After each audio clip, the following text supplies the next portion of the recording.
kätte on nüüd Rakett 69 8. hooaja finaal ja see tähendab, et me oleme siin kultuurikatlas. Võistlejatel on aega jäänud 4 tundi selleks, et nende masinad peavad töötama ja mitte lihtsalt töötama, vaid töötama täpselt. Kui te arvate, et olete oma elus tundnud pinget, siis arvake uuesti. Ja me vaatame, mis toimub sees. Nii, Kadi, räägi mulle, kus su stress on?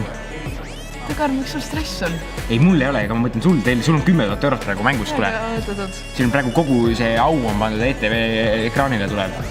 Au on mängus. Mis sa stressiga teen? Mis stressis, kuule ära. Kääridega ei mängita, kuule. Nii, Viktoria, räägi, mis sa tunned? On pinge peal? On küll, jah. Ma ei taha praegu rääkima sellest, eks ole. Mis mõttes, aga räägi, rahvastada seda. Mul on vaja patareisid vahetada. Oota, aga ära nüüd mine siis ära. Jaa, lähen siis. No, kui te tahate teada, mis pinge tal siis niimoodi peal on, siis ma arvan, et sellest ETV-s 19.35 laupäeval Rakett 69 finaal.